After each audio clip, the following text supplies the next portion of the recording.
નમસ્કાર સાહેબ, આપના નવતર પ્રયોગ વિશે માહિતી આપો.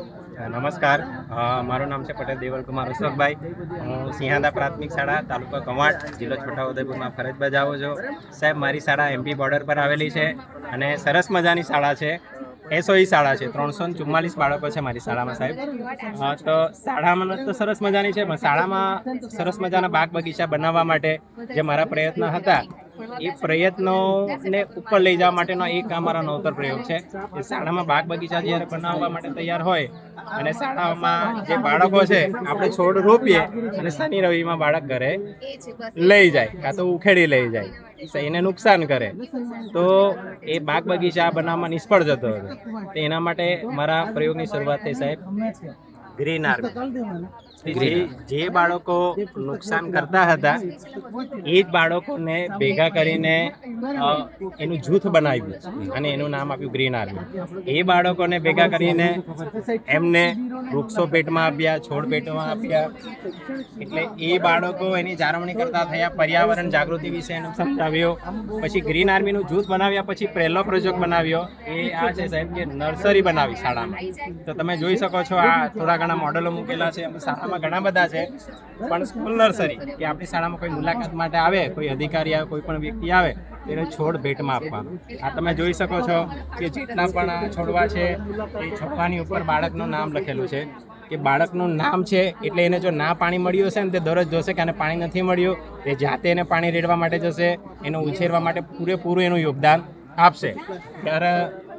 ત્યારબાદ તમે જોઈ શકો કે ત્યાર પછીનો જે હતું કાર્ય કે શાળામાં ઘણા બધા ફૂલના છોડવા રોપવા. તે અમે ગામમાં જઈને જેના ઘરે સારા છોડ હતા ગુલાબના, તે એમાંથી કલમો બનાવીને શાળામાં રોપી અને લગભગ અત્યારે શાળામાં 100 કરતાં પણ વધુ ગુલાબના છોડવાઓ ઉછેરી રહ્યા છે. અને શાળા નર્સરીનો જે અમારો પ્રોજેક્ટ છે તો ચાલુ જ છે. ત્યારબાદ તમે જોઈ શકો કે ઔષધિ બાગ, શાળામાં ઔષધિ બાગ હોય એ ખૂબ જ જરૂરી છે.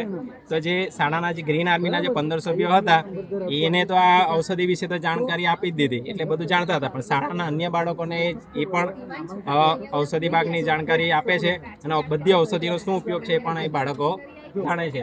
ત્યારબાદ હતું કે કિચન ગાર્ડન.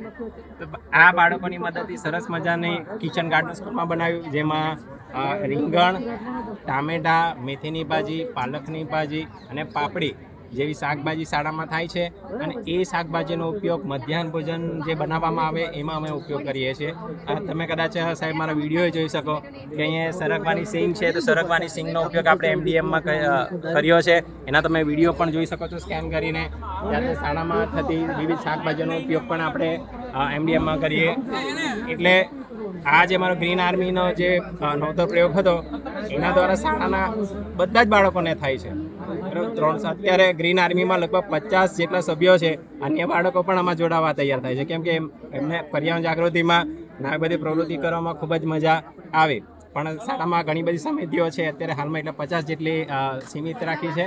પણ જે કામ હતું ગ્રીન આર્મીનું, જે નવતર પ્રયોગ હતો એ સક્સેસ છે અને 344 બાળકો આનો લાભ લઈ રહ્યા છે. અને જે શાળામાં જે નુકસાન હતું ઔષધિને છોડને નુકસાન કરતા હતા એ બાળકોને નુકસાન કરતા બંધ થયા છે અને એની જાળવણી કરતા થયા છે. અને પર્યાવરણ જાગૃતિની વિશે લોકો બીજાને પણ માહિતી આપતા થયા છે. જય હિન્દ, જય ભારત, જય જય ગરવી ગુજરાત. સાહેબ, તમને એક પ્રશ્ન છે કે તમને આ સરસ મજાનો વિચાર ક્યાંથી આવ્યો?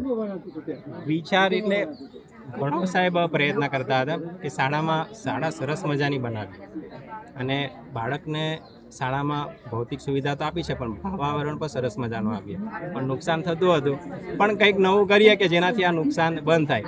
તો એવો વિચાર આવ્યો કે આવા જ બાળકોને જો જાગૃતિ આપવામાં સૌથી મળે કે બાળકને ભેટ આપીએ તો બાળકને ખૂબ ગમે એમ કે મને ભેટ આપી. એટલે પહેલે સૌપ્રથમ એ લોકોને ભેટ આપ્યું એટલે એને નુકસાન એ કરતાં બંધ થાય.